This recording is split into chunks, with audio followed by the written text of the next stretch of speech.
Well, greetings, imagination connoisseurs. It is I, the sanctimoniously notorious, or just plain notorious RMB. Become notorious over the last couple of days. That happens sometimes on the internet or when you work with people.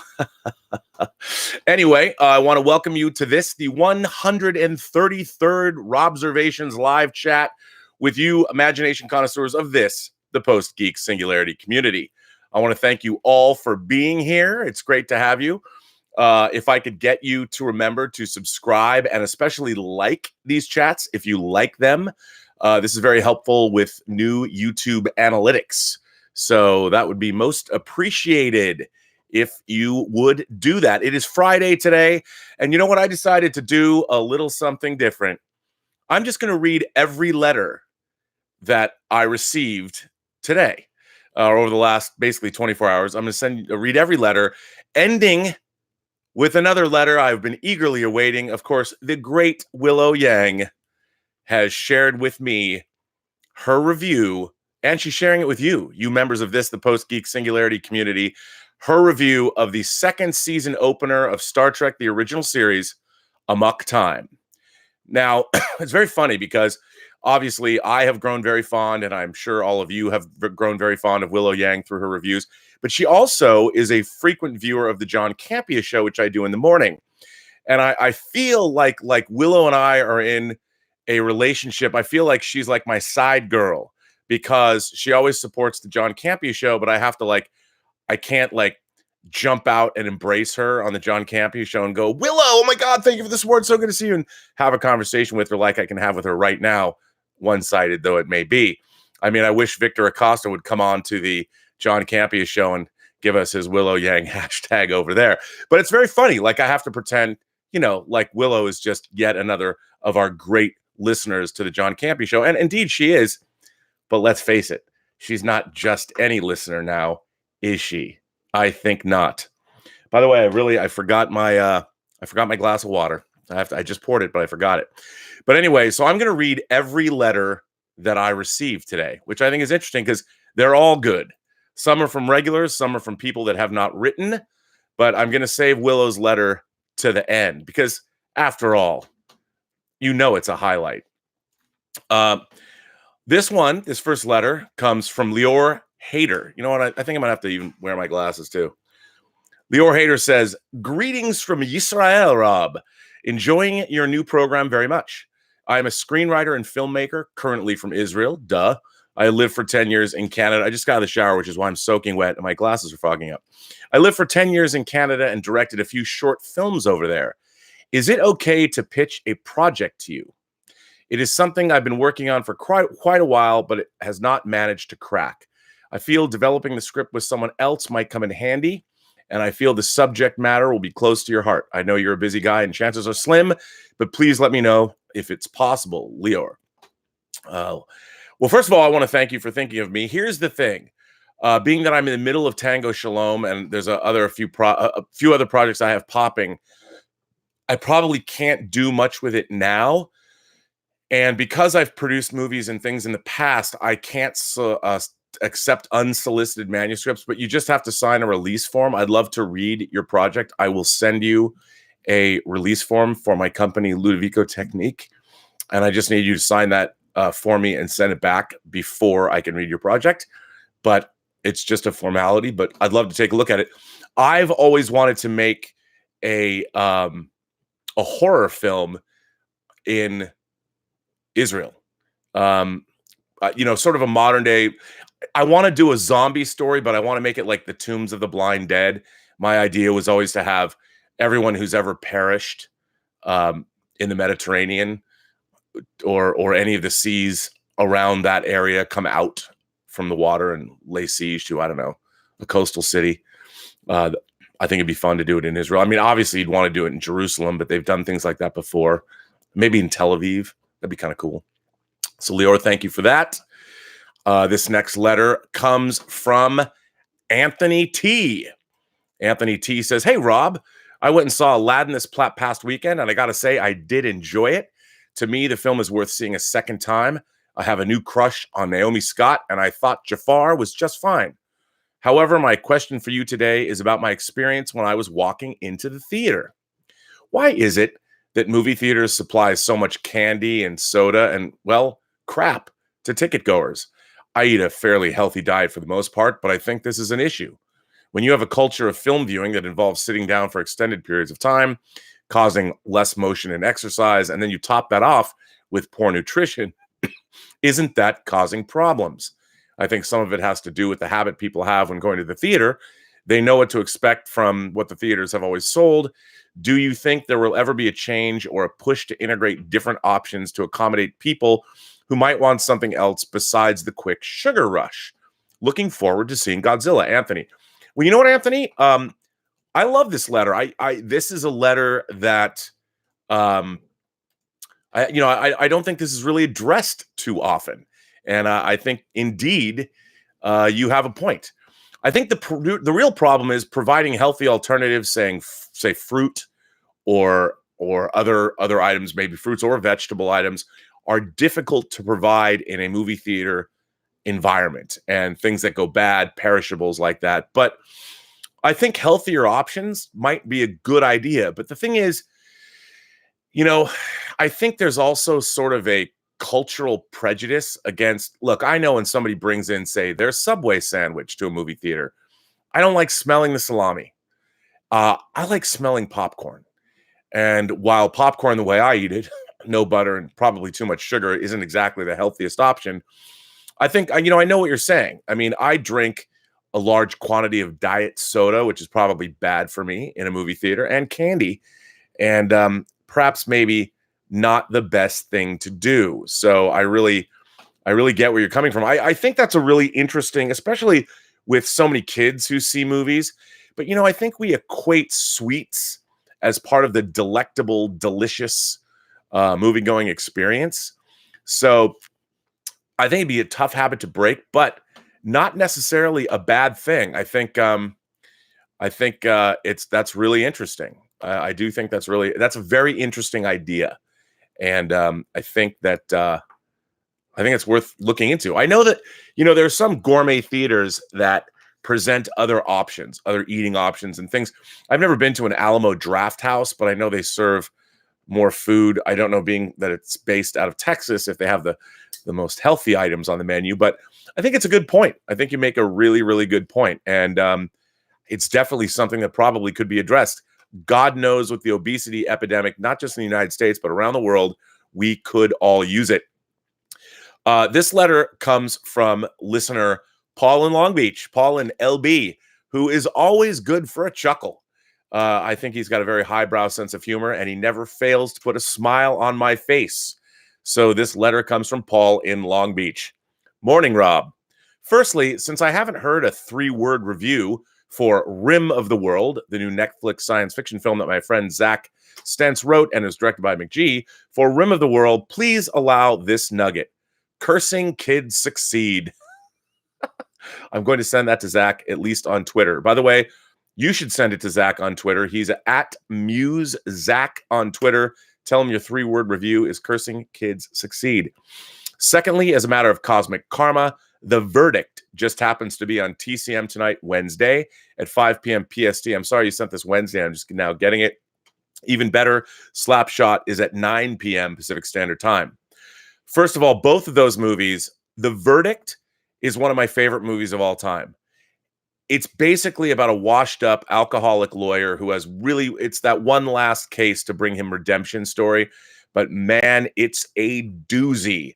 James Mason, Charlotte Rampling, Lindsay Krause, directed by Sidney Lumet. It is one of my favorite films of all time, and it really shows just how epic a story can be, even if it's basically about one man. Jack Warden, unbelievable cast, unbelievable film, and it has a couple truly effing moments, F&A moments that are really amazing moments. So, and Slapshot's one of the funniest sports movies ever made. It's about hockey. Lastly, another listener has accused me of being dishonest in my commentary regarding Monday's letter. The video that I referenced has a title that asks, "Is Disney encouraging this?" On its face, this is an accusatory question. To believe otherwise is intellectually dishonest. Since the gentleman asked the question, I'll answer for him. No, Disney doesn't give 2 seconds of thought to what that YouTuber thinks. They don't care about Rob's opinion, or Campia's, or mine, or yours. Rob tells you this on a regular basis. When are you going to believe him? Cheers, Paul. P.S. Please, Willow, ignore Rob's Star Trek reviews and give me either Chernobyl or a hot zone analysis. You are the resident scientist on this channel. Believe me, both Rob and I want to hear from you on these shows. That was from Paul in Long Beach. Well, Paul, thank you for that. First of all, it's very funny because I think Paul is absolutely right. Unfortunately, Willow might be a victim of her own success. She's an incredible writer. She has a very clear thought process, and her letters are very witty and entertaining, in addition to being cogently written and providing insight that is both interesting and thought-provoking. So I, too, anything to do with viral, I mean, I want to send, you know what Willow Yang should really review? It's one of my favorite books of all time, Stephen King's The Stand, which is the granddaddy of all plague novels. Its disease, Captain Trips. I would love to know her thoughts on the vectoring of that disease, how it spread, how it escaped from a lab. But then again, I think, as Paul is also pointing out, I'm pretty much of the opinion that Willow Yang should just about review everything I'm interested in just because I want to hear her take on it. Anyway, now Willow's probably sitting there cowering in terror, saying, why do you have to do this to me? Maybe Victor Acosta can start a new hashtag that says Willow Yang should review everything. Anyway, this next one comes from John D. John D says, I've got the perfect argument for you to use with John Campia or any other person who pushes this nonsense that all art is subjective. That refers back to a chat I did a couple days ago, and also my contention that art and movies and television and novels are not all subjective, that there is an objectivity that makes these things work ultimately. And it doesn't matter whether you as an individual can recognize that these things are objectively good or objectively bad. They can be objectively good or objectively bad. The other day on the John Campia show, you guys were in a discussion, and John said something like, I've always wanted to be able to draw, but I can't draw for crap. You responded with, you do something I've always wanted to be able to do, play the guitar. But he countered with, I'd give up being able to play the guitar, piano, or guitar. Play the guitar. That's a line. It's a guitar. Guitar, piano, or any musical instrument, basically just to be able to draw. Point being, John admitted he's awful at drawing. Okay, there's our argument. How does John or others that are not so, quote, handicapped know he's bad at it? I thought all art is subjective, but it's not. Some people, probably like John, draw something, and any honest person could say, that's objectively bad. When you see it, you know it's bad. Can I say concretely that the rules to critique a drawing as good versus bad? One set of rules to rule them all, one set to bind them? Maybe not some blanket rules that work in each and every situation, but there is something about it when John or others draw something that makes it bad, just because it is. Laugh out loud. I think we could use a similar argument for things like being a bad or good actor. You've often heard John say, you know, I don't get into arguments about would you like actor X to play role Y? Just give me a good actor and I'm all in. Okay, John, or others in this all art is subjective cult. What exactly is it that qualifies an actor as good?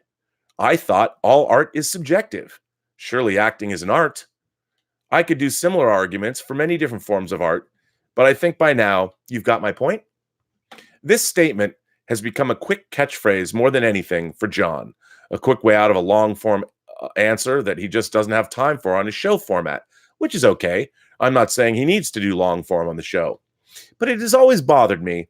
It didn't sit as truth with me, and thought that my argument during his show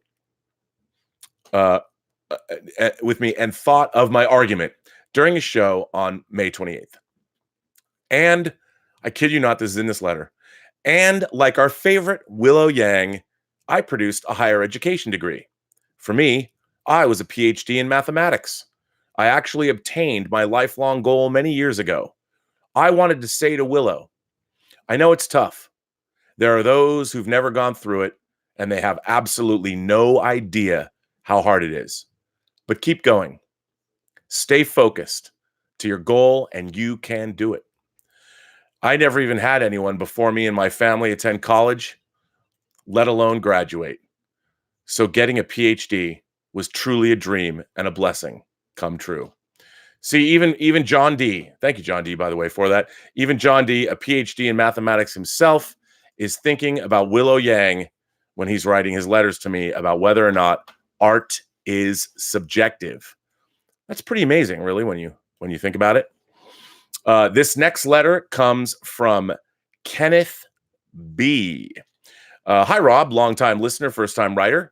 I've been listening to your videos ever since I first saw you tweet about them back in December. Well, thank you, Kenneth. You are, I guess, a founding member of the Post-Geek Singularity, and you, sir, are an imagination connoisseur first grade.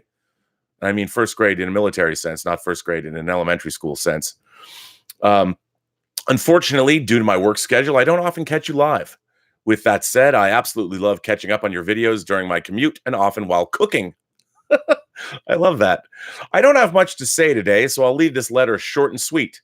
Do you have any updates on the interview you did with the CEO of Lucky Tiger, Alan Murphy? Last I remember hearing, you said that you conducted the interview with him and just needed to edit it for release.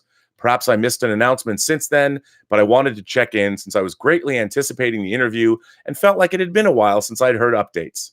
Thanks for the countless hours of thoughtful conversation. Cheers, Kenneth. Well, Kenneth, I did edit it, and I was going to first release it actually on the Lucky Tiger website. And that reminds me, sir, that this podcast and this video cast and this YouTube show is brought to you by Lucky Tiger Men's Grooming Products. For those men who want to look good and feel great, you can go to their website at getluckytiger.com. And if you shop and get their products, I always recommend the facial scrub and the all-over body wash and their great soap that apparently they don't sell anymore. And I'm running out of mine, so they better send me some more. You can go to their website, and when you check out at getluckytiger.com, you punch in PGS for Post-Geek Singularity, and you get 20% off every one of your entire order. Not every one of your orders, your entire order, which is pretty great. Now, I just accidentally closed all of my letters I was going to read, so I have to go back and grab them. This next one comes from longtime listener and participant and letter writer from Sweden, Mr. Stubble McShave. Hi, Rob. Yesterday, Wednesday, you talked about the favorite movies that you often return to and which you have specific memories of. I, of course, have those experiences when watching Star Wars and other such movies which shaped my youth. The one I wanted to talk about, though, is the World War II film Where Eagles Dare, starring Clint Eastwood and Richard Burton. It's a thrilling adventure of a daring special forces mission where they seemingly are trying to rescue U.S. Army Brigadier General George Carnaby, a chief planner for the Western Front. He's been captured by the Nazis and being held and questioned by, Shalob Adler, an impenetrable, something B. I can't pronounce the first word. I don't remember it because I love this movie. An impenetrable mountaintop fortress accessible only by cable car or helicopter. When I watch this movie, it takes me back to when I was around 9 years old and watched it with my friends for the first time. We would afterwards go into the woods nearby and bring along several World War II miniature vehicles and soldiers and recreate some of the scenes with well-timed fireworks. I ended up blowing up and losing several of my toys and miniatures while doing this, but we had a lot of fun. Of course, now that I watch the movie, I don't go out and play with my friends. I instead reminisce about the fun times we had and appreciate the movie for what it is. Some interesting facts about the film and the filming. The body count is an even 100 people. The filming was delayed when Richard Burton, well known for his drinking habits, disappeared for several days with his friends Peter O'Toole and Richard Harris. Steven Spielberg has said that this is one of his favorite war movies, mainly due to its boys' own factor. The movie is of its time, and some younger viewers maybe wouldn't appreciate it the same way I do. I think it would be great if they did a remake. Maybe Scott Eastwood could play Lieutenant Schaefer. If you have the inclination, I would suggest that you check out the interesting interview with Darren Nesbitt, who played Major von Hoppen of the Gestapo. It can be found on YouTube. I hope you found this interesting. Stubble. P.S. Here's the link to the interview with Darren Nesbitt. Well, Stubble, it's so funny that you sent me this because just yesterday there was a great piece on this movie that I actually found, read, and tweeted. So if you go to my Twitter and look yesterday, you'll see a piece that I tweeted about Where Eagles Dare. I love this film. I love it. It's a great widescreen war epic, great powerhouse cast, late 60s. I think, let me see if I want to get this correct because this is important. I just want to be correct about this. This movie came out in 1968. Yes, it did. And Richard Burton, Clint Eastwood, yes, Patrick Widmark. It's got a great cast. You've got to see this movie because it is fantastic. Now, yes, this was actually the screenplay. That's what I thought was written by novelist Alistair MacLean. I believe that would be I don't know if he wrote a book. I mean, Alistair MacLean has written many. Guns of Navarone is another movie he wrote, or it was based on one of his books, I believe. I remember reading his book, I want to say in the 80s, Goodbye, California, which was really, actually, it was a really good book. So you should check that out. But that's great. If you guys haven't seen Where Eagles Dare, what a great film. It's so good. You should watch it. And I want to thank you for bringing that up and look up the article that I posted. If you've never seen Where Eagles Dare, it's a great piece on the film. And it's a beautiful widescreen movie. And yes, it's very much a movie of its time, but it's a great film. And it's one of my favorite World War II movies. Some of my favorites are, of course, The Great Escape, The Dirty Dozen, Where Eagles Dare, Guns of Navarone, The Longest Day, and of course, the granddaddy of all of them, at least in my mind, is Patton. I love Patton. Who doesn't love Patton? This next letter comes from Don Smalley. Hi, Rob. I would like to thank you for everything you do. I was a faithful viewer of Collider Heroes, and I thought the chemistry you had with John Schnepp and Amy Dallin was awesome. Once Schnepp left us for the great beyond, I stopped watching the show. Thankfully, I have you here on the Campia show and you here on your own channel. I think one of the things that made me a fan of yours is you're from the Pacific Northwest, as I am here in Oregon, and a fellow Seahawks fan. My favorite moments from Heroes would be the look on Schnepp's face when you would go on talking about the Seahawks and he had no clue what you were talking about. Priceless. Second, a little about me. I've been a sports writer for about 25 years. I always wanted to play sports, but since I have cerebral palsy since birth, playing baseball or something else just wasn't in the cards. So I turned to writing about them. I'm also a huge Star Trek fan and remember watching the original series on local channels, and then The Next Generation came out. It was Star Trek for me. There was even a disabled man on the bridge. Geordi was someone I could relate to. I love all the original movies, except 5. But even then, it was still Star Trek. Hey, man, don't knock 5. It's the 30th anniversary of Star Trek V, The Final Frontier, this summer. Anyway, as I've grown older, it's becoming even more difficult to get out about due to the disability, chronic pain, and even a little anxiety. But fortunately, I was able to pull it together to go down to Eugene, home of the University of Oregon, a couple of weeks ago and see The Wrath of Khan on the big screen for the first time, for me at least. And then William Shatner came out for a Q&A. I was in the 4th row, and about 10 feet away from me was Captain freaking Kirk. I've interviewed a Heisman Trophy winner and several players that have gone on to have very good professional playing careers, and I've never geeked out. This was different. I wanted to ask him about free enterprise, but never got the chance to do so. I never thought in a million years I'd get to see a star from Star Trek in the flesh, let alone it being the Shat. And he was awesome, by the way. Even my wife, who is not a Star Trek fan, thought he was great. That's because he is great. Anyway, thank you again for the great content you provide with the show, the Campiest Show, and on the Inglorious Trexperts podcast. It's been helpful getting me through some hospital stays and some tough times. Your faithful viewer, listener, and fan, Don Smalley. Well, Don, first of all, it's letters like yours. I am humbled by your comments. Thank you very much. I very much appreciate that. Shat is great, isn't he? And I'm glad you have a wife that will tolerate your Shatner obsession, and even she has to probably grudgingly admit how great he is. Seeing him in person, he is. Today is May 31st. In 4 days, on May 4 or June 4th, I celebrate some significant milestones in my life.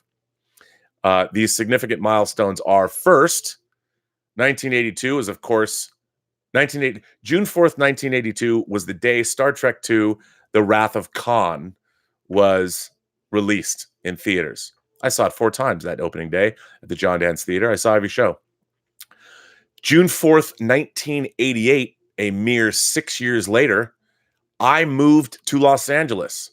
I picked up everything I owned. I came by myself. I put a trailer hitch on my Celica GTS. I got a big U-Haul trailer, packed up everything I own, including like 65 long boxes of comics, and moved to LA by myself. And I spent the summer of 1988, which, by the way, was hella fun, in Los Angeles and getting to know the city before I went to school at USC. And then, of course, in 1999, 20 years ago, my first and only my directorial debut, the only feature film I've directed and written and edited. I've edited more feature films, but at the time, well, actually, I edited feature films at the time too. But Free Enterprise celebrates its 20th anniversary of being theatrically released. It came out initially in Chicago, New York, and Los Angeles. And I will share all of those great reviews that we received. And I thought I would actually have a directing career. Silly me. But hey, I haven't given up on my on those dreams, because you should never give up on those dreams. This next letter, by the way, thank you for your letter. I very much appreciate it, and it's great that you got to see the Shat in person. And congratulations on continuing with your writing career. This next letter comes from Anthony T. Hey, Rob, I went and saw Aladdin this past weekend. I gotta say, I already read that. You know what? I already did read Anthony T's letter. So I'm sorry, I'm catching up because I have to find the letters that I haven't read that I received. Let's see. Oh, here we go. Here's another one that was really interesting about objectivity and subjectivity. I'm getting a lot of letters about this. Hi, Rob. As I was watching your show about the subjectivity and objectivity of movies, and it brought up something I've been pondering about for a number of months. The question originally popped in my head after I had watched Spider-Man: Homecoming, which had language that, well, honestly, surprised me, given the PG-13 rating. So I went looking to find what the different movie ratings are, and why that instead of one another. Why not R? Why not PG? Sadly, I have not found answers that I can truly say I understand.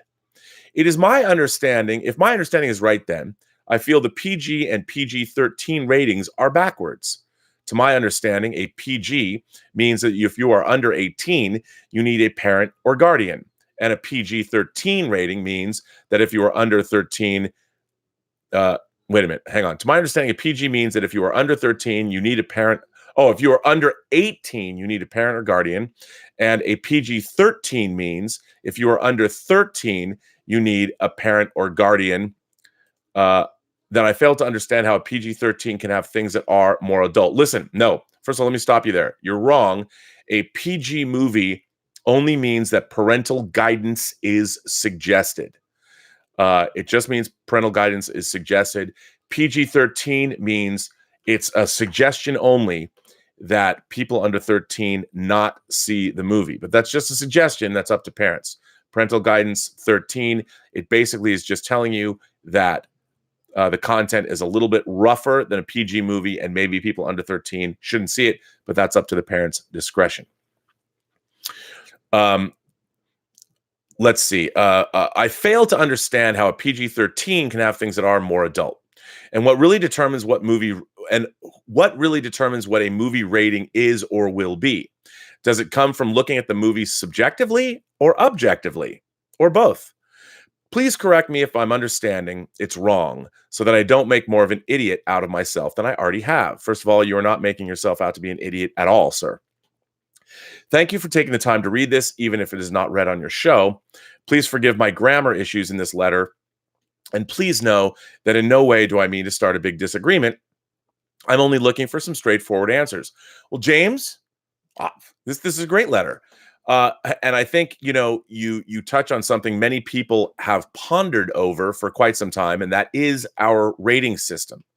As many people know, the rating system came about after the Hays Code was rescinded, and the Hays Code lasted from the 30s to, I found out because one of our viewers wrote me, up until the late 60s, and they started a rating system that was meant, the Motion Picture Association of America, or I don't know exactly who's the rating body now, but they would rate movies based on content. There used to be ratings, and they changed too. There used to be ratings like GP. I believe Diamonds Are Forever, the James Bond movie Diamonds Are Forever, was rated GP.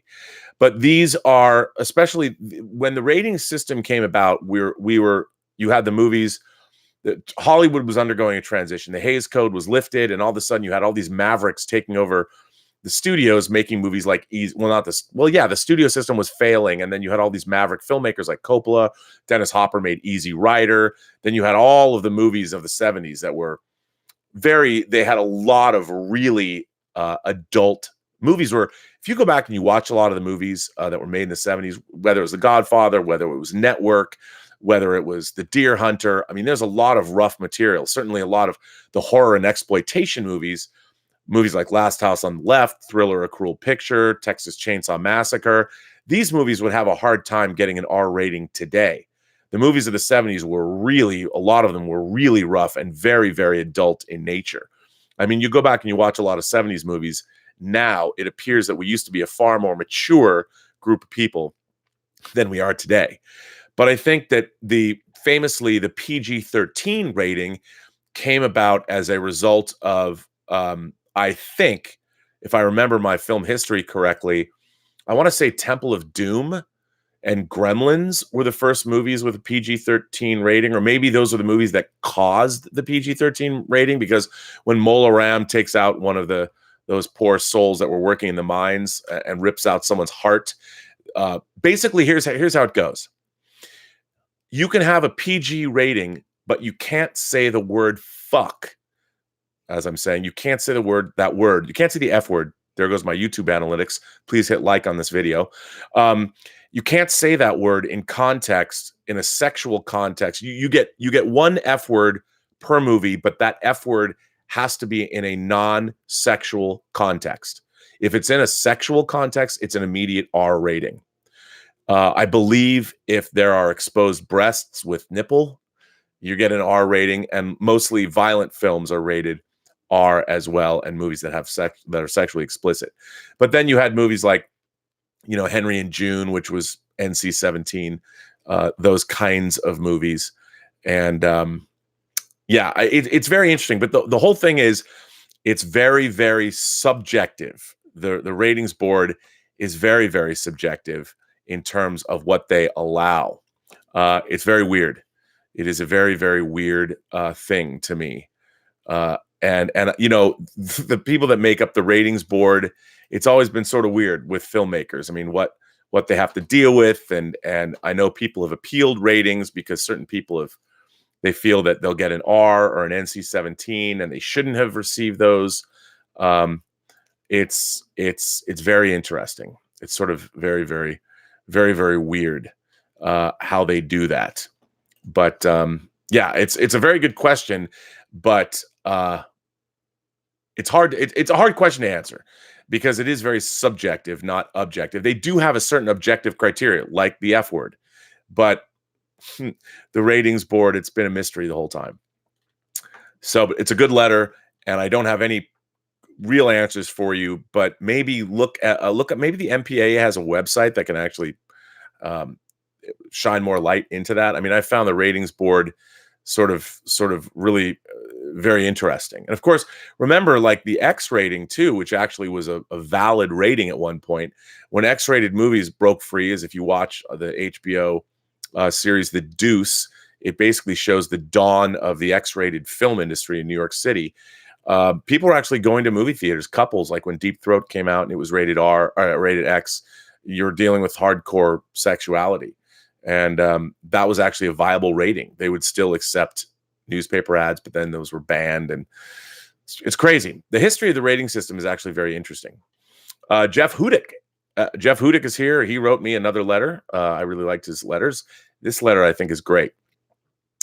Hi, Rob. On yesterday's show, the French movie Irreversible was brought up, and you stated, like me, that you didn't like it. I actually said it was the only movie I ever watched that I actually had to turn off. I hadn't thought of that film in many years, but as a fan of 70s and 80s exploitation movies, it got to me thinking, why do I dislike Irreversible so much?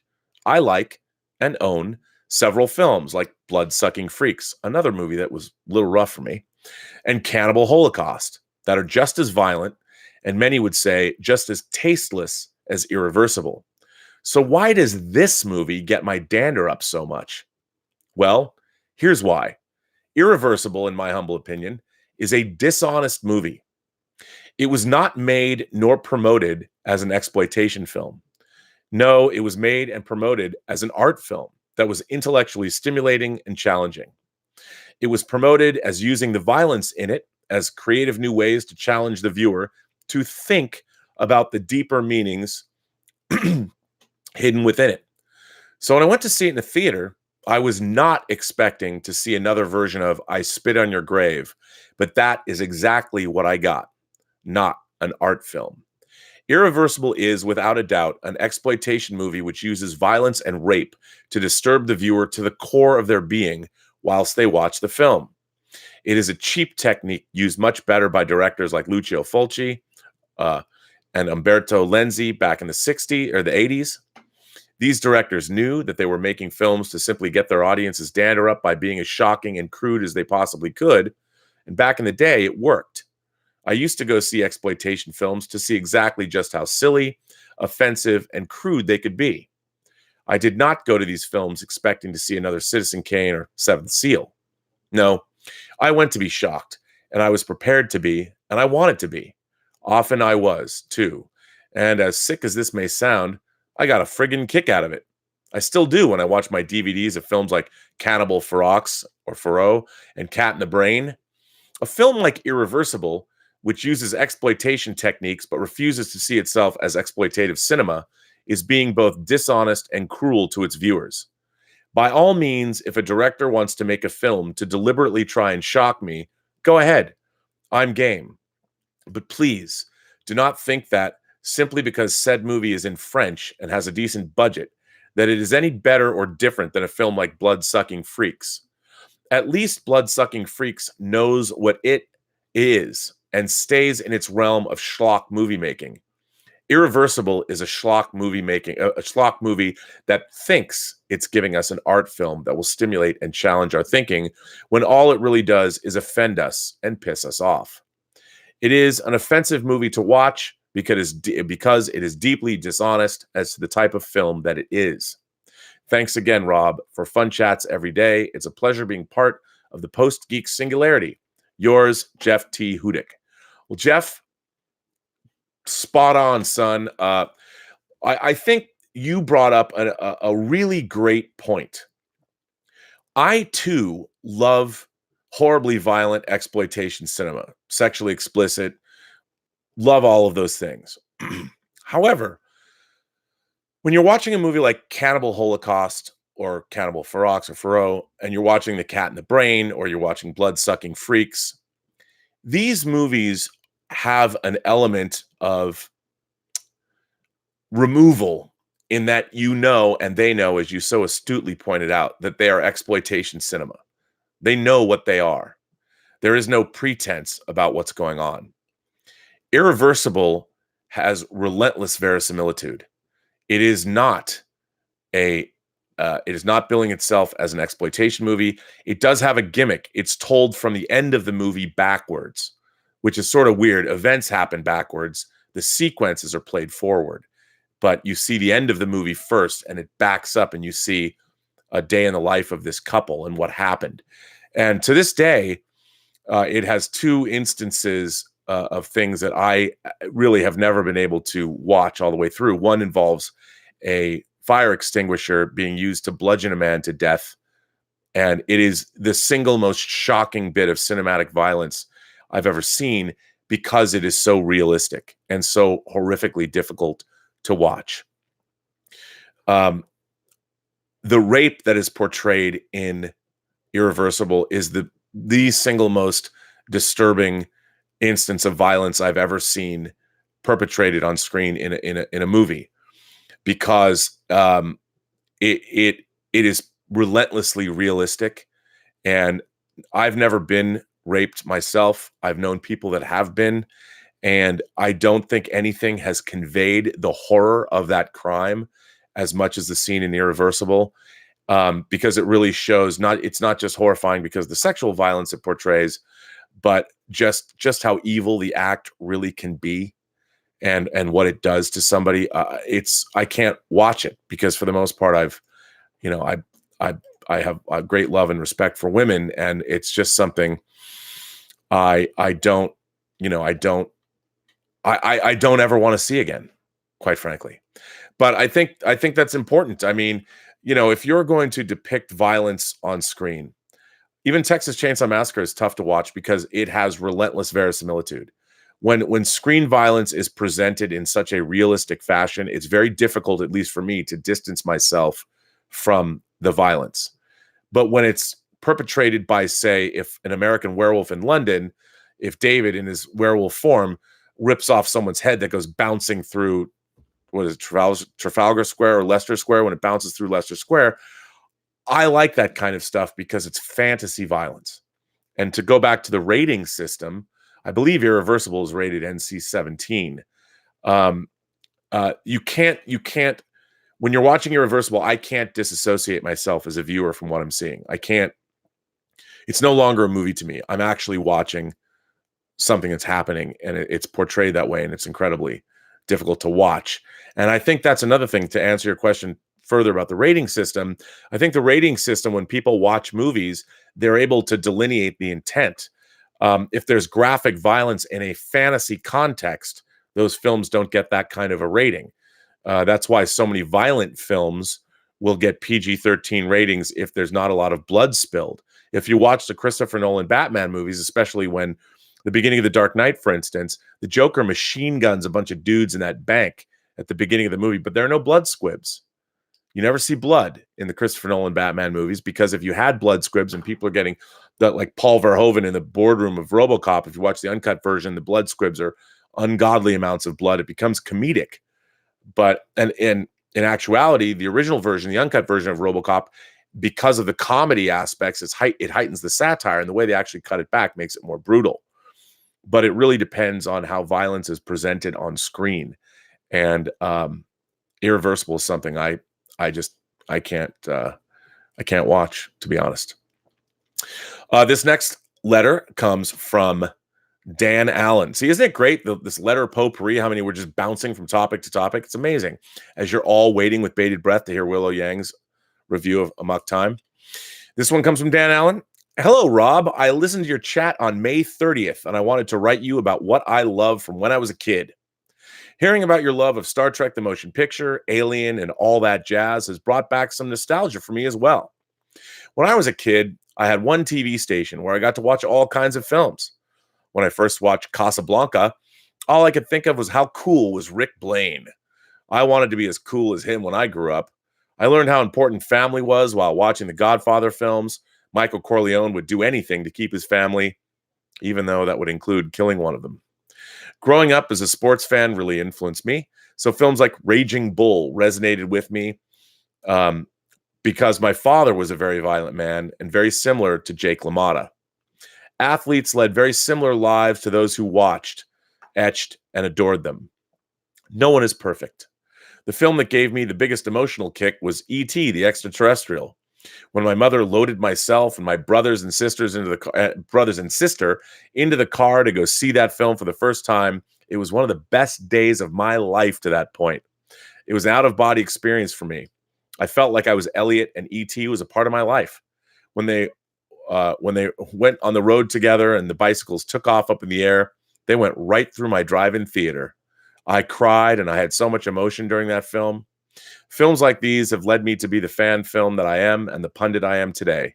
I see over 250 movies a year, and I write for a movie and sports website called cinesportstalk.com. That is cinesportstalk.com. Movies have molded me into the person I am today. They really have affected my life in the most important ways. Thanks, Rob, Dan, Skip, Allen. P.S. I enjoyed Godzilla King of the Monsters as well. Well, Dan, Skip, Allen, thank you for that letter. I'm glad, it's always great to hear that when we have these chats that people are enjoying what I'm saying, and it makes them think about their own lives, and they send me letters about their own experience. And since you brought up E.T., for those of you who don't know, the summer of 1982 was probably the greatest summer for genre fans of all time, ever.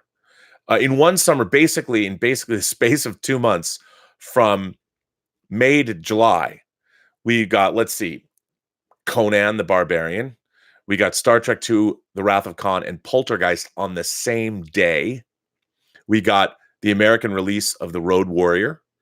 We got Blade Runner and John Carpenter's The Thing on the same day. We got Tron. We got E.T. Got a lot of other movies too, but the summer of 82, imagine going to the theater and seeing those movies basically every week. It was amazing that we had a summer full of genre classics. There's a lot of other great movies that came out in 82 as well, especially that summer. Terrific bunch of films. By the way, that reminds me of a book I contributed to, the Cyberpunk Nexus, Exploring the Blade Runner Universe, which you can get right now on Amazon. I wrote an essay in that book on the summer of 1982 and why Blade Runner did not do well at the domestic box office. The book is over 500 pages. I highly recommend it if you're a Blade Runner fan, or even if you're not that big of a fan. It's a great book that examines what Blade Runner means to culture and the offshoots, the K.W. Jeter sequels, the Marvel Comics. Even Blade Runner 2049 is covered. It's a wonderful book. I'm very proud to have contributed to it. You can read my essay called Awe, Wonder, and Disappointment, the summer of 1982 and the box office of Blade Runner. So check that out. It's cheap. You can get it on Kindle. So yeah, I would check that out if you are interested. This next email comes from Skybeard. Oh, wait a minute. Wait, hang on. Before I get Skybeard's email, let me just talk about when I first saw E.T. So back in the day, kids, a lot of times studios would have what I would call, they do it sometimes now too, they had public sneak previews of movies that I guess at the time they weren't tracking as well as they might have been tracking, but they wanted to drum up response. So they would show a film a couple weeks in advance to drum up word of mouth. And like, for instance, the first time they did this with Raiders of the Lost Ark a couple weeks before it opened. So my friends and I, because it was Spielberg and Lucas, we were perplexed by the trailer for Raiders of the Lost Ark. It's very interesting. Go on YouTube and look up the original trailer for Raiders of the Lost Ark from 1981. And it's very strange. You don't get a sense of what it's about. Like, I honestly believed the Lost Ark was either about Noah's Ark or about some, alien technology or whatever. I didn't know what it meant. We just knew that Lucas and Spielberg had teamed up, which in 1981 was monumental, coming off of Star Wars and Empire and Close Encounters and, 1941, which I kind of was excited about. But it was amazing. So, but you had to go see Excalibur again. And a lot of my friends didn't like Excalibur. Excalibur was grown on everyone, I think. But so we had to go see Excalibur, and you'd pay to see Excalibur, and you'd get to see Temple of or Raiders of the Lost Ark. E.T. was that way as well. They had E.T. when E.T. was being made was incredibly secretive. And it was interesting because the Spielberg produced Poltergeist, directed by Tobe Hooper, or was it, came out on June 4th, and I believe E.T. was released either 2 weeks or 3 weeks later. I forget because I'm thinking about when I saw the public sneak. But they had a sneak of E.T., and no one knew anything about E.T. There was no internet, so nobody knew. It was basically when Spielberg was making E.T., it was a secret film, and nobody knew anything about it. Even the ad campaign was go look up the very first E.T. teaser trailer. Basically teases a flying saucer in the clouds. Nobody really knew anything about it. It was very, very secret. So I went to the Crossroads Cinema, me and my friends, to see E.T. And, you went because it was Steven Spielberg, and he had made, at this point, Jaws, Close Encounters, 1941, and he had made Raiders. So he was coming off of Raiders, producing Poltergeist that everybody had already seen. That was the Sophie's Choice Conundrum from June 4th, 1982. Of course, it wasn't for me because I had to go see Star Trek. But if you were a genre fan, what do you go see? The Spielberg-produced Texas Chainsaw Massacre director-made Poltergeist? Or do you go see Star Trek 2? For me, it was, of course, Star Trek 2 4 times. And then I went the next day to the Town Theater and saw Poltergeist in 70 millimeter. But so 2 weeks before Poltergeist to come out, produced by Steven Spielberg. Amazing. And this was, of course, the flip side. It was supposedly taking place in the same tract home development that Poltergeist took place in. Whether that's a continuity is true or not, I don't know. I don't know if canonically Poltergeist and E.T. are linked. I'm sure somebody has made a link to that, but amazing. So we went. I was blown away. I mean, it was one of those movie-going experiences that I literally, I didn't cry in E.T., but I felt such delight in E.T. I mean, it was, you see it now, it's cliche to say how great E.T. was. But again, like Star Wars, like Alien, seeing E.T. in the theater and having those kinds of emotions well up within you. I was not a child of divorce, but even though my parents separated, but they never officially got divorced, and not until I was in college. But the watching E.T. was an astonishing motion picture experience. It was just a really life-changing. I don't think I've ever had such affirmation in a theater. It was wish fulfillment on a grand scale. What kid doesn't want his own alien after all? And seeing E.T. for the first time was truly astonishing, truly astonishing. And I can't tell you what, I mean, I know what it was like because I was there. And again, I saw it before anyone else. Nobody had seen it, and it was packed, and the audience, what a great audience. I mean, everybody was just over the moon, literally over the moon without bikes. Anyway, this next letter comes from Skybeard. I love that. Hi, Rob. Just caught up on your video about Discovery being lazy. It didn't make sense to me either.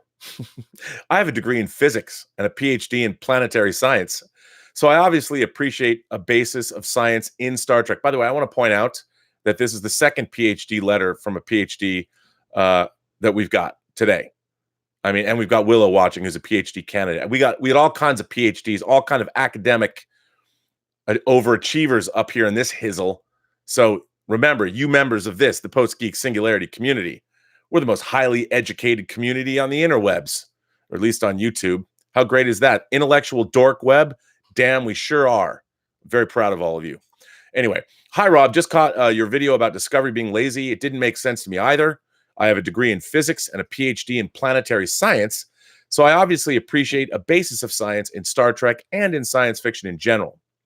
Recall that in Discovery, they mentioned the time crystal would burn out after going to the future. Well, Michael goes to 5 places in the past and then goes back to the present before going into the future. The crystal seemed to have no problem with that. Anyway, your discussion about believing what is happening reminded me of how I feel about Iron Man. In the first 2 movies, his armor made sense and was believable.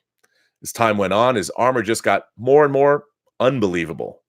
Whatever was unexpectedly needed in the moment, his armor could handle. I was happy to see in Civil War, his armor made sense again. And you could see that Cap and Bucky could damage his armor significantly, and that made sense. I believed it. Switching topics again for a moment, the question about Cap picking up Thor's hammer comes up a lot on the John Campea show.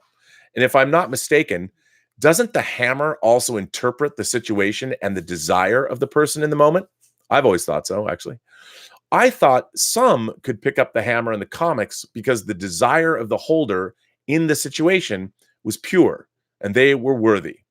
In this sense, being worthy is temporary and shows why Cap couldn't lift it before. I imagine in Infinity War, he could have picked it up as well, just not at a social gathering for no purpose. Stay sweaty, Skybeard. Well, Skybeard, it's always great to hear from another PhD candidate, and I tend to believe that indeed you are probably correct. And I think that was a great letter. So thank you for sending that to me. Now I have to find the letter you've all been waiting for. I don't know why I closed it because, frankly, I guess I'm an idiot. So let me find it. And this, of course, I'm going to leave you in suspense. It's from Willow Yang, and it's her review of AMOK Time. And let's see if I can find it. Why is that not it? That should be it. This letter came to me. Well, was sent to me. I'm very excited. You know what? I want to stretch out the. Is Willow Yang even here? I don't even know if she's here, or has she run away crying in terror? Because I see her. I see her. Willow, what do you think about even PhD candidates, part of the Post-Geek Singularity community, are talking about you and supporting your efforts to become a PhD candidate? You should send your parents to watch these chats. They'd be very proud. All right, this comes from Willow Yang, the great Willow Yang. Willow, you Willow. And here she goes. Without further ado, Willow Yang's review of the second season original series opener, AMOK Time. Oh, hi, Rob. Here's my report on AMOK Time, aka the episode that introduced the plot device for many a Kirk and Spock / fiction. You know the scenario. Kirk and Spock get marooned together on a deserted planet with no way off, and Spock realizes that he's undergoing Pon farr at this seemingly most inopportune moment. What happens now? How far will Kirk go to save his friend's life? To be honest, I'm actually more of a Spock and McCoy shipper. There needs to be more / fiction written about those two. As can be expected from a story centered on Vulcan biology, or as Kirk so eloquently put it, the biology of Vulcans, there is certainly a good dose of humor and charm injected into AMOK Time. Spock's Pon farr provided a refreshing opportunity for Leonard Nimoy to break out of his usual stoicism and exhibit a broader range of emotions. It was quite entertaining watching Spock behaving out of character and undergoing violent mood swings. He was irritable and caustic at the episode's start, anguished and embarrassed during his conversation with Kirk, and consumed by his primal instincts during the marriage ritual on Vulcan. Ironically, probably the funniest moment came after Spock's Pon farr had already passed, when the latter was overcome with elation upon realizing Kirk was alive, grinning broadly and embracing him. I'm not one to mind subtext, but I imagine the scene must have pleased many Spock-Kirk shippers. I don't think there were shippers back then. I don't think it had been called that. AMOK Time introduced the character of Chekhov as the ship's navigator, a welcome addition to the series. He provided some great comedic moments in this episode and many subsequent ones. Spock's Pon farr did, in fact, occur at an inopportune moment. Kirk had been ordered to attend an important inauguration ceremony on Altair 6, and we do actually witness the lengths that Kirk would go to for his friend, jeopardizing his own career to save the latter's life. However, it was quite funny watching a baffled Chekhov being pulled back and forth between heading the ship to Altair or to Vulcan. My favorite moment was when Chekhov and Sulu overheard Kirk contacting Starfleet Command after they had just reverted their course back to Altair, and the latter advised the former, maybe you ought to plot a course back for Vulcan, just in case. In addition to Chekhov, AMOK Time also showed the planet Vulcan for the first time and provided some insight into Vulcan society and culture, most notably the now iconic Vulcan salute, which I cannot do, and blessing, live long and prosper. The episode also introduced the Vulcan marriage ritual, which led to the climactic duel between Kirk and Spock. I did find it strange that T'Pau didn't inform Kirk that the duel was to the death beforehand. That seemed like a pretty important detail. And it did feel a little convenient that McCoy just happened to pack a neural paralyzer with him. Additionally, I would have liked to learn more about T'Pring and her background and relationship with Spock. However, I did still quite appreciate her characterization. Although the circumstances appear to have made her out as a prize to be won, she certainly wasn't a passive player. She provided a sound explanation for her choice of Kirk as her champion. Like Spock, I was impressed by her prudent and rather harsh logic. And of course, the resolution provided /fiction writers with even more subtext to mine. So Spock would rather grapple around with Kirk than mate with T'Pring.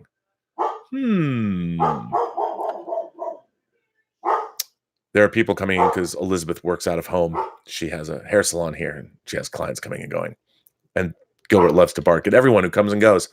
Jokes aside, my favorite scene in the episode was when Spock first revealed his condition to Kirk. The conversation they had was both hilariously awkward and, at the same time, a little sad. There's a hefty load of irony that the Vulcans, who pride themselves so much in their logic, have to resort to such regressive and savage methods to resolve their biological needs. I felt a bit sorry for Spock when he stated that a Vulcan understands, but even we do not speak of it amongst ourselves. I find it rather unfortunate and even tragic that the Vulcans have to live in shame of their biology because it runs counter to their doctrine, and that while the rest of their civilization has advanced, their marriages still remain rooted in primitive and barbaric rituals. I do think this is reflective of human attitudes towards sex as well. Reproduction is one of the most fundamental and important aspects of life. The very survival of a species is dependent upon its ability to successfully propagate. There is a danger to subscribing to the belief that humans, or Vulcans, can somehow be exempt from their most basic biological drives. That idea is folly and usually detrimental. If we can instead acknowledge and not be ashamed of the fact that sex is a natural and essential part of life, it becomes possible for us to be able to find healthy methods of satisfying our urges rather than forcibly and oftentimes unsuccessfully suppressing them. Not even the Vulcans are apparently above the birds and the bees. Yours sincerely, Willow. I mean, come on. These I love these reviews. First of all, I love hearing from a female perspective. I love hearing from a doctor's perspective. I like hearing from a very intelligent viewer's perspective and somebody that truly can watch the show the way it was meant to be seen, perhaps the first time it was shown to viewers. What I love about this is Willow is not beholden to her almost fundamentalist belief in Star Trek the way I am. It's nice to know that these stories that are now over 50 years old, because AMOK Time started out the 1967-68 season, so it's over 50 years old, still has the ability to elicit this kind of response in astute viewers. There's nothing that gives me more pleasure than knowing that something I've loved my whole life can work for, I dare say it, a new generation.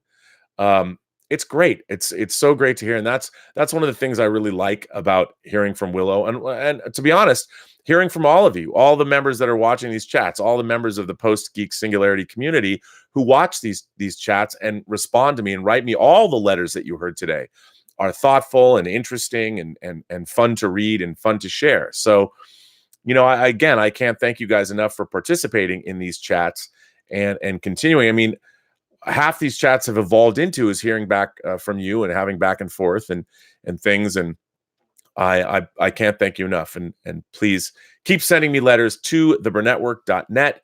I love getting them, and they really are thoughtful, and I enjoy them immensely. Now on to what the people here. What do you people have to say? Have you said anything to me today? Yes, there's a few people that have sent me some chats here. Let's get to them. Fred Hensley says, "Do you remember the first NC-17 movie? Yeah, Dawn of the Dead. And what does my dad do? Yeah, he sneaks me in to see it. Hashtag good times." Well, Fred, you're half correct about that, because Dawn of the Dead was not officially rated. It was never rated by the MPAA. However, it did come with a disclaimer, a very famous disclaimer that said under 17, not admitted, period. So you are correct. That's what they said, but it was not enforceable. There was no actual rating. The filmmakers just suggested that, and I too was snuck in 1979 when the film went into wide release. I too was snuck in by my dad, and boy, did I feel like I was getting away with something. So yes, so theoretically, Fred, I will go with you and say that unofficially the first NC-17 movie was in fact Dawn of the Dead, but officially that came later in the 80s. Alexander Wilson says Red Dawn was the official. Alexander Wilson says Red Dawn was the first official PG-13 release. That is very interesting. Red Dawn, that makes sense, because I believe then, if I remember correctly, that it was because of Temple of Doom and Gremlins, interestingly enough, both brought to you by Steven Spielberg and company, that because of the violence in both Gremlins and Temple of Doom, the PG, because look, Molaran ripping out a heart was not exactly PG fare, and for young kids going to see it, probably a little bit shocking, probably more shocking for their parents, but that makes sense. I'll tell you something else about Red Dawn. There was I believe it was in San Diego. There was a shooting, if I remember correctly, correct me if I'm wrong, at a McDonald's, and people died. And in Red Dawn, there was a whole scene where a Soviet tank drives through the drive-through at the McDonald's and gets food. And you see the beginning of that scene, but it was cut down because they didn't want to equate movies, the violence in movies with violence in real life. So that scene was actually edited out of the film. But when I first saw Red Dawn, I had gone to an exhibitor's screening of it. So I'd seen the film with that scene in it before it was actually cut out. I don't know if they've ever put that scene on home video, to be honest. I don't own Red Dawn on home video, but I did see it probably way too many times when I was a kid. Willow Yang has sent me in a chat. Willow Yang says, I hated the Twilight movies, but I do think that Robert Pattinson is a great actor. Do you prefer Patman or Pattinson? I like Pattinson more. Well, Willow, you cheeky minx. I think you're right about that. I like Pattinson. I think that's great. Look, as we know, it dropped today that Robert Pattinson, has officially been hired by Warner Brothers to play the next Batman. Look, anybody who's seen Good Time, Cosmopolis, The Lost City of Z, or apparently the movie The Lighthouse that just premiered, had its debut at the Cannes Film Festival. It's supposed to be amazing, from the director of The Witch. Pattinson has the chops. He is truly out of going to be another one of the great Brit actors, following in the footsteps of Christian Bale, playing Batman. I'm all for it. It's so weird because the fact that he was in Twilight, I mean, those movies made a heck of a lot of money, and he was playing his sparkly vampire self, yes, but that doesn't, because he was in those movies, how does that equate with him being an actor? An actor plays the part that he's been given, and if you watch Good Time, he delivers a stellar performance. While Cosmopolis, while not nearly one of my favorite Cronenberg movies, you can see what his Bruce Wayne, you can see hints of the flavor of what his Bruce Wayne might be like. So I would say that we're in for a treat. I think Pattinson is going to bring the noise, as it were, and he'll probably be a great Batman. And I don't know, the pushback baffles me. I don't understand why there is pushback. Very strange.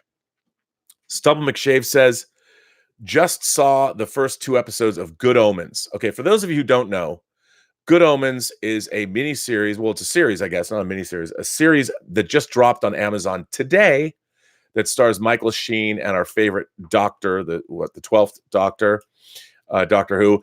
And it is based on a novel by Neil Gaiman and the late Terry Pratchett. And it's basically about an angel and a demon that have to fend off the apocalypse, essentially.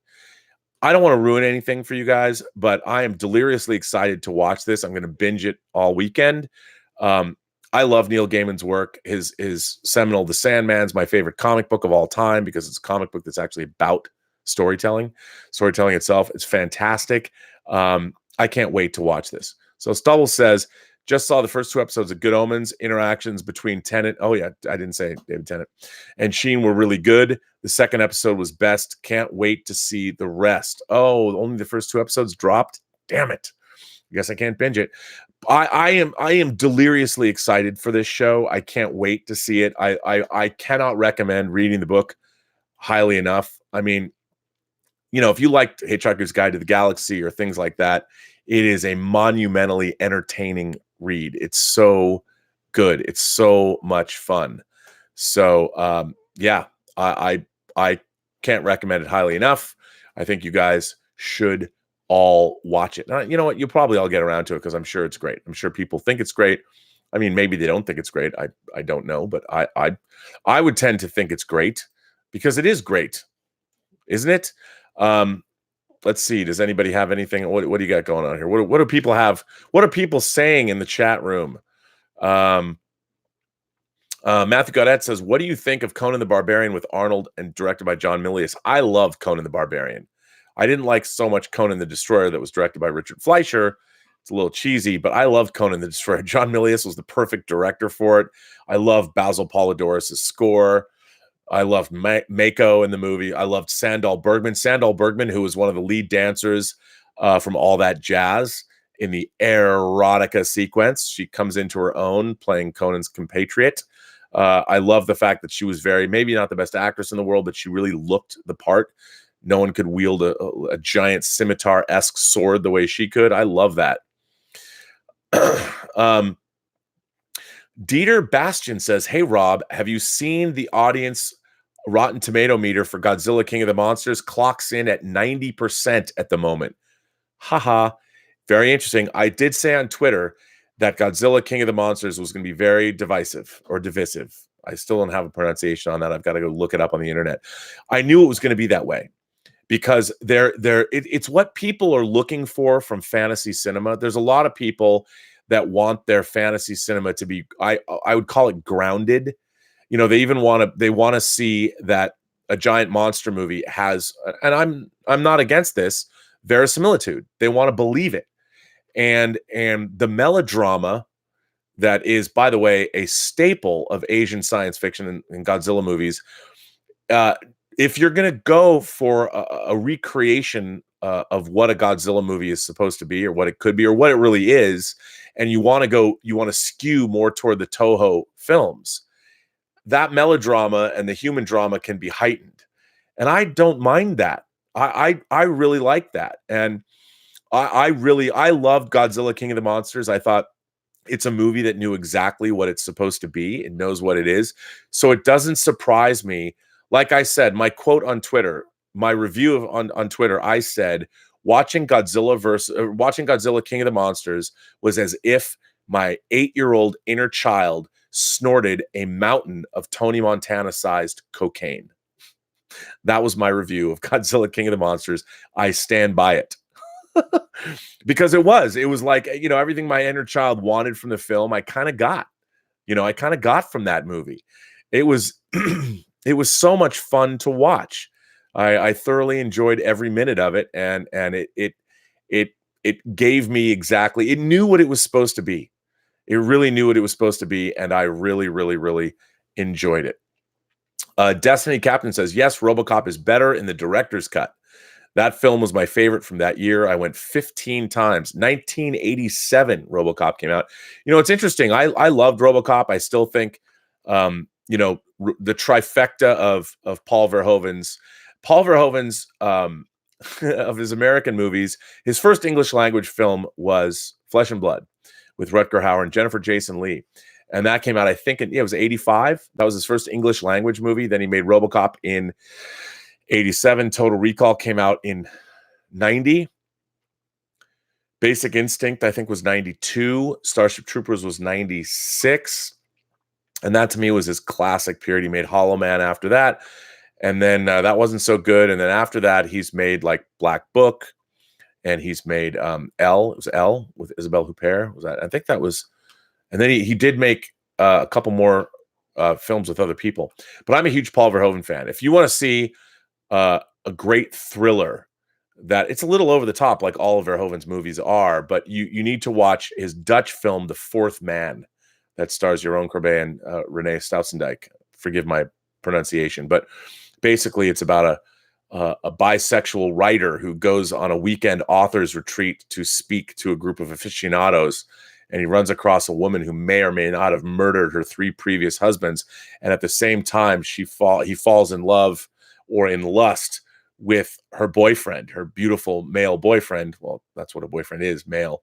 And he has these crazy fantasies about him while his paranoia about being killed by her take over his life. It's an incredible film, but it's not for the weak of heart and easily offended, but it's a great film. Also, his movie Spetters, I really enjoy. Of course, Soldier of Orange, Katie Tipple. When I saw that as a kid, it was very, its erotic power blew my mind. Turkish Delight. Turkish Delight blew my mind. Katie Tipple too, actually. Monique Van de Ven. Watch those films. Charles Edwards says, Nerdrotic is making up stories about his wife being attacked now. He's pathetic. I don't know anything about that. People keep writing me about Gary Beekler and Nerdrotic. I like Gary Beekler. I like his channel. I watch it. I like his commentary. I don't know about this thing about going on with his wife. I don't know. But I do like a lot of his commentary, especially on Star Trek. But when you're watching, and I've been lumped in with those guys as being part of the intellectual dork web, which I don't. Look, my whole life I've been dealing with. Let's not call us nerds or geeks. Let's call ourselves imagination connoisseurs. And we are an angry, opinionated bunch a lot of the time. Even as a little kid, as I said before, I'd get into arguments about the Justice League versus the Avengers. And I was always on the losing side because I was the only Justice League fan in my neighborhood. And we would get into, not knockdown, drag out fights, but we would get into some heated discussions. And I think that, to be an imagination connoisseur is to be passionate about your beliefs. But this thing, I haven't watched this channel. I don't know what's going on there, but people have been writing me about it. I just don't know. I'm not up on that. Groove Mistress. What a cool name. Groove Mistress. I like that. Does Groove Mistress have a theme song? If you have a theme song, or if you come into a room and you're the Groove Mistress, what do you want playing as you walk into any room? Groove Mistress says, I still want to know if Verhoeven's original version is still around somewhere. I doubt it's the director's cut. He had to make 4 different versions before Orion would send the film to the MPA. Well, there's really 2 versions of RoboCop that are commercially available. So, and I think I can't see there being much more in the one that the director's cut, or the unedited version, the extended version, whatever it's called. It's pretty amazing, especially that boardroom scene. Yeah. So we'll see. Let's see. Uncle Remus says, I like Clint Eastwood movies. I watched Every Which Way But Loose and the sequel, Every Which Way You Can, with my son a couple of weeks ago and enjoyed them. They're still good movies. I like those movies. I saw those movies in the theater. Trinidad the Island Man says, Willow Yang, now you need to watch the Pon Farr skit from the movie The Cable Guy. Yes, it's true. It is true. N. Shay says, shipping Kirk and Spock. Kirk must have been overcompensating with all those alien chicks. It's funny. I mean, the funny thing about Kirk's choice in women over the course of the original series, most of them are pretty amazing women. They're very capable people. They're usually very accomplished women. Sometimes he has to deal with slaves like Drusilla in Bread and Circuses, and he does say the next day that they threw him a few curves. But I think for the most part, Kirk is very respectful of women and has a great love for them. Certainly, he taught me a thing or two. I don't know what that says about me. Chris Hassian says, I'm ashamed of the birds and the bees because Jesus is watching. Well, it's very funny. When we are not having sex, when we're having sex for pleasure and not procreation, it becomes a whole different ball game, doesn't it? A whole different ball game. But yeah. Let's see.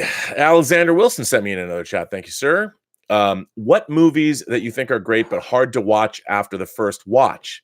You know what? These are good ones. Raging Bull and Precious are great, but I found them depressing. That's very true. I think, Schindler's List. I find Schindler's List wildly entertaining, but it's hard to watch. I mean, any Holocaust movie. 12 Years a Slave, I thought was an incredible movie, but I think Lupita Nyong'o is one of the most beautiful women I've ever seen in my life, and watching her whipped is really, really, really hard to watch. But I mean, Chiwetel Ejiofor, what a performance. I really love that film. I think it's a terrific movie, but again, hard to revisit for entertainment value. The Deer Hunter, movie won Best Picture, hard movie to watch because of the Russian roulette scenes. I think that's I think Precious and Raging Bull are two good examples. I can watch Raging Bull, I think, more because Precious is certainly rough, but Raging Bull is more because it's more of a biopic. And the way I find the technique of Raging Bull to be so interesting that from a cinematography point of view, I'm always finding something new in that movie to admire. But yeah, that's a rough watch. Stubble McShave says that all Good Omens episodes dropped, but I only had time to see 2. Oh, well, Stubble. Well, you've made my day for that. That is good to know. Very excited about that. I guess I am going to have to go binge those movies or binge those episodes. I'll have to watch them all because I don't think I would want to stop. James McDonald says, it is true that sometimes it is better to wish for something and not have it, and than actually having what you wish for. I think Spock says it's more along the lines of having, you may find, is not so pleasing a thing as wanting. It is not logical, but it is often true. I think that's more close to what he says, but the sentiment is exactly the same, and I agree. Utachi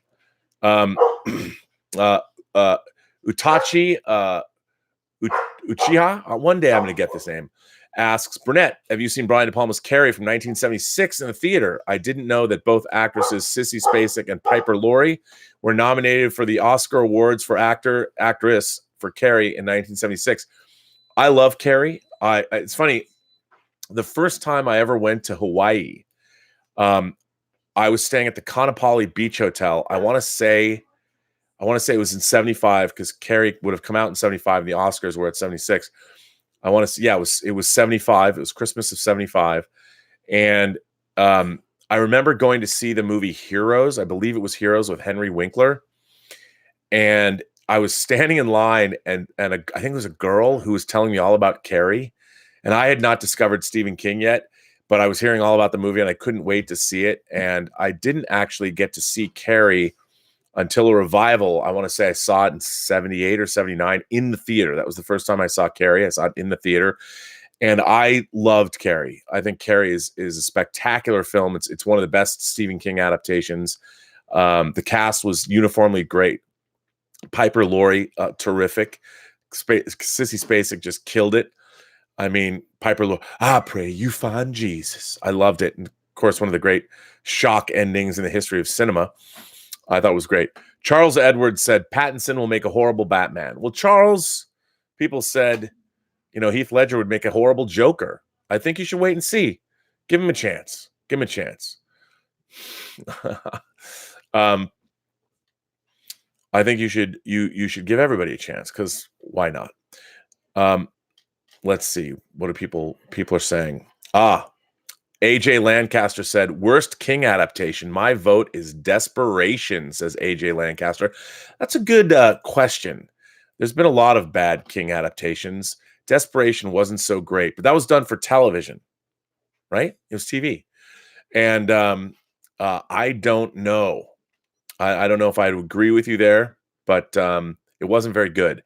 I didn't like The Langoliers, which was also done for TV. I would love to have seen that done on a theatrical budget, but it's kind of bonkers.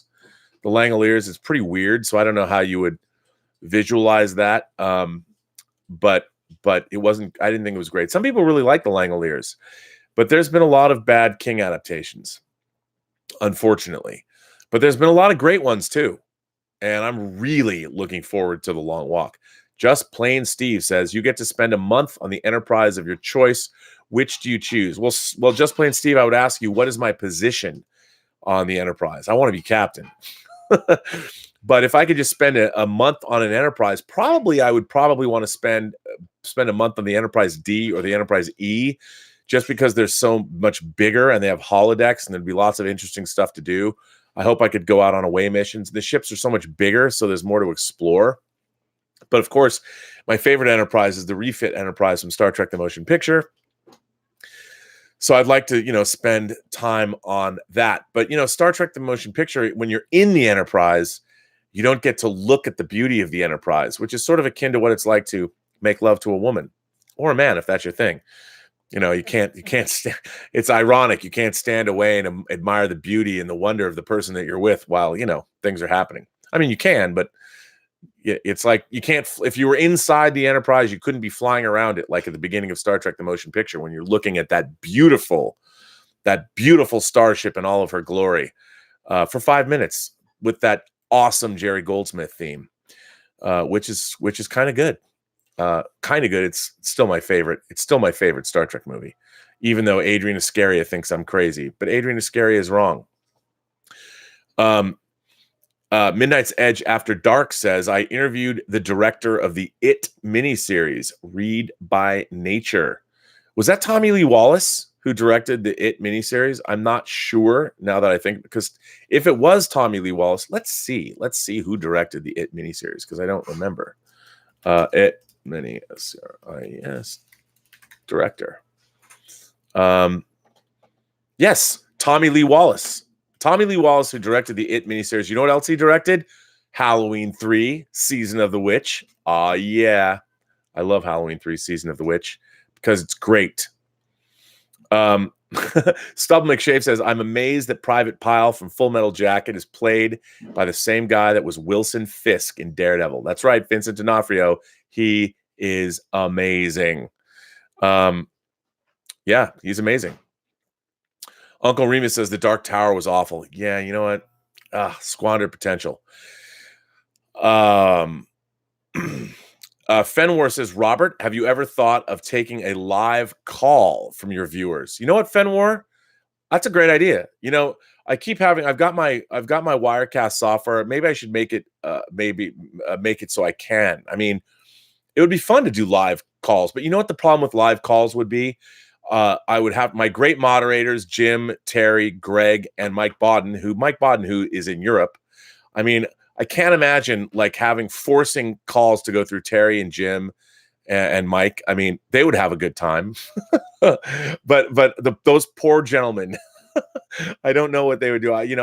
First of all, I don't give enough love. I don't give enough shout outs to my great moderators, who, by the way, I met. Officer Jim Boyers. I met him because he wrote me some great letters, and I got to know these people through the letters that they wrote me. I mean, for those of you who are here, Jim Boyers has a great story about the first time he was dealing with the movie that was getting made. It's great, and Terry's just a guy that I can't wait, because I'm going to meet Terry. Terry, we're going to meet face to face the first week of April of next year, because they haven't moved. They haven't moved the date. The apparently Bond 25, whatever it's called, opens in the UK on April 3rd, and then it opens in the United States on April 8th. At least that's what I've heard. So I'm going to be at the Odeon Theater in Leicester Square on April 8th of 2019, or on April 3rd, on 29th of 2020. When Bond 25 opens. That might change because of the delays they've had in production, but we're all going to be there. So all of you members of this, Vesna, you got to come too. Everybody who's in Europe, because last time when I went and saw Skyfall, my friends from Norway showed up. We got to figure out a way to get, we'll have a post-Geek Singularity blowout in London, party in London, yo. I'll have to get a hotel room, and we'll just have a 24-hour party. We'll in St. Martin's Lane. I'll get a hotel room, a suite, and we'll just have a blowout all weekend long. We'll drink ale, the finest ale. We will watch with Nail and I and all of the great movies. Alexander Wilson says, I graduated from Catholic high school, and Schindler's List was mandatory to watch. Wow, they portrayed it as a triumph movie about how you always have to fight for life through even the direst of situations. Well, that's a great way to pose the film, to categorize it. I agree with you. I think 100% it is. I mean, I really think Schindler's List is a masterpiece of filmmaking. And you're right. I mean, it really is. It's a terrific film. It's beautifully made. It deserves all of the accolades. Steven Spielberg certainly directed the hell out of that movie and deserved to win his Oscar. So that's interesting, Alexander. That is very interesting. That's good to hear. Vesna says that I've made a good point. When you're stuck on the ship for months, you have to find something to play with. God only knows what holodeck programs they didn't show us on The Next Generation, but they did allude to it in Deep Space Nine. Uncle Remus says the Stand miniseries is also worth a watch. Good cast. Look, I adore the Stand miniseries that was directed by Mick Garris. That was from the 90s, the early mid 90s. I loved the Stand miniseries. It suffers now because it was made for a very low budget, and it shows. But if you saw it back in the day, it's pretty damn entertaining. And yes, it has a really, really good cast. I mean, it's amazing. Molly Ringwald, Ray Walston, Rob Lowe, Jamie Sheridan playing Randall Flagg. Yeah, it's amazing, that cast. It's really great. Laura San Giacomo. It's pretty great. I watch it more often than I probably should admit.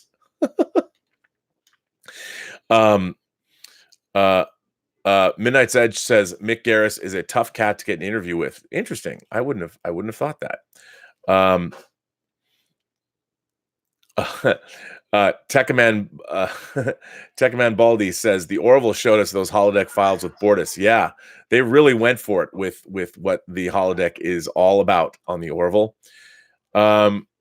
Matthew Goddard says the Thing from Another World was kind of okay, but no way as good as The Thing. I agree, but remember when The Thing from Another World came out, the original, it was a very different time, and it was shocking for the time it came out. Oh, Bunyan Snipe says karaoke.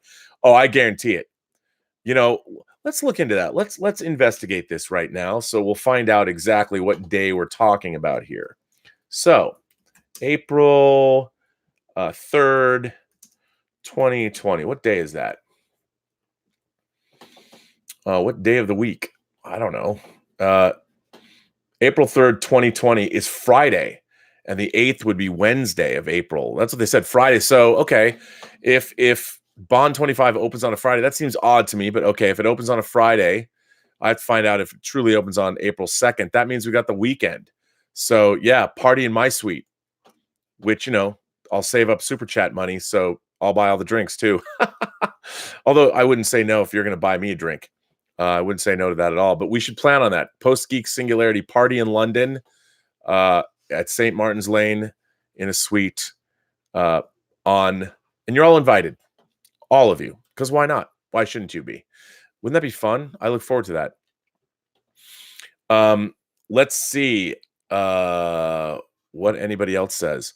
Oh, Uncle Remus says the Dr. Sleep release date is November 8th, 2019. I would think that we should see trailers soon. For those of you who don't know what that is, what Uncle Remus is bringing up, Dr. Sleep is about a grown-up Danny Torrance from The Shining and what he runs afoul of. And it's very, very interesting. I actually liked the book Dr. Sleep. I didn't think it was in the same league as The Shining, but I really liked it. So, yeah, I didn't realize. You're right. That should come out.